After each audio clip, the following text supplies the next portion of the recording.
Kumusta po kayo? Bago po ang lahat, first things first.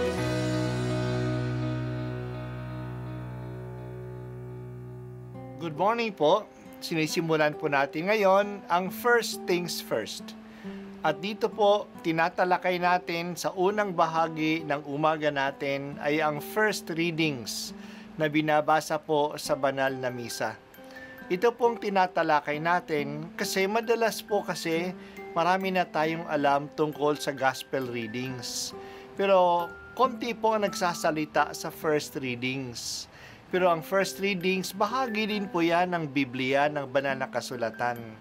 Kaya susubaybayan po natin ang mga first readings, basahin po natin at kuminsan kailangan ng basahin ng 2 o 3 beses bago maintindihan kasi hindi po tayo familiar sa mga istorya at sa mga kaisipan na tinatalakay dito.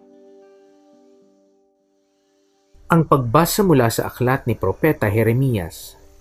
Narinig kong nagbubulungan ang karamihan. Tinagurian nila akong kilabot saan man. Sinasabi nila, isuplong natin, pati matatalik kong kaibigay naghahangad ng aking kapahamakan. Wika pa nila, marahil ay malilinlang natin siya.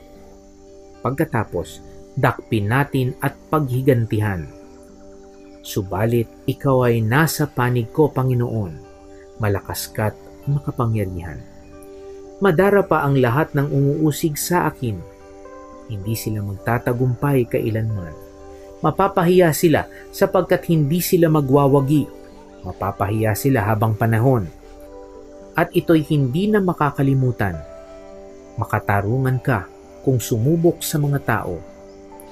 Panginoon, Diyos na makapangyarihan, alam mo ang laman ng kanilang mga puso't isip, kaya ikaw ang maghiganti sa mga kaaway ko. Ipinagkakatiwala ko sa mga kamay mo ang aking kapakanan. Awitan ninyo ang Panginoon, inyong purihin ang Panginoon, sapagkat iniligtas niya ang mga api mula sa kamay ng mga gumagawa ng masama. Ang salita ng Diyos. Salamat sa Diyos. Tulad ng ibang mga propeta, si Jeremias ay hindi pinakinggan ng kanyang bayan at ikinontra at inuusig pa. Bakit? Ano ang kanyang kasalanan? Wala naman siyang ginawa kundi ipaabot ang mensahe ng Diyos sa mga tao. Hindi nga naman yan ay kanyang sariling mensahe. Yan ay galing sa Diyos. Ngunit dahil sa ayaw maniwala ng mga tao sa sinasabi ng Diyos, inuusig upang patahimikin nila ang mensahero. Gayon din tayo. Nagagalit tayo sa nagsasalita sa atin ng katotohanan. Sa ayaw natin ng katotohanan, ang tagapagsalita ng katotohanan, ang pinagbibintangan natin at ipinatatahimik natin. Kaya sabi ng mga tao kay Jeremias, isuplong natin. Pati na nga ang mga matalik na kaibigan ni Jeremias ay naghahanap ng pagkakataon na magkamali siya upang siya ay mapahamak. Pero kahit na napakarami na kumukontra sa kanya, matatag si Jeremias dahil sa kanyang tiwala sa Diyos. Hindi lang na siya ay naniniwala na ang Diyos ay makapangyarihan, buo din ang kanyang loob na ang Diyos ay makatarungan. Alam ng Diyos ang nasa puso niya at alam ng Diyos ang masasamang balak ng iba laban sa kanya.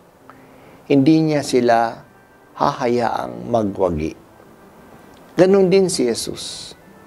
Kaya inihahabili niya ang kanyang buhay sa kamay ng Diyos. Naniniwala siya na ililigtas siya ng Ama sa mga umaapi sa kanya, sa mga kamay ng gumagawa ng masama. Ang karanasan ni Jeremias ay siya ding karanasan ni Jesus. Sinabi ni Jesus sa mga Hudyo, maraming mabubuting gawa na gawa ko mula sa Ama ang ipinakikita ko sa inyo. Alin ba sa mga ito ang dahilan na ako'y inyong babatuhin? Si Jesus din ay tinatangkang patahimikin ng mga Hudyo. Pati na nga isa sa mga matalik niyang kaibigan, isa sa mga pinili niya, isa sa mga apostol ay naghanap ng pagkakataon na siya ipagkanulo at isumbong sa mga kaaway. Sa lahat ng mga ito, patuloy na natili si Jesus sa kanyang misyon. Nung siya'y napako sa krus, ang huling salita niya ay, "Sa iyong kamay, inihahabilin ko ang aking kaluluwa." Hanggang sa wakas, nagtitiwala si Jesus sa Ama. Ang buong buhay niya ay nasa kamay ng Ama. Hanggang sa kahuli-hulihang hininga niya. O Panginoong Diyos, bigyan mo kami ng katapatan sa katwiran at sa katotohanan hanggang sa wakas. Hindi sana kami matinag ng mga bumabanta at umaabang sa amin na kami magkamali. Ikaw, Panginoon, ang aming matibay na muog at tagapagligtas.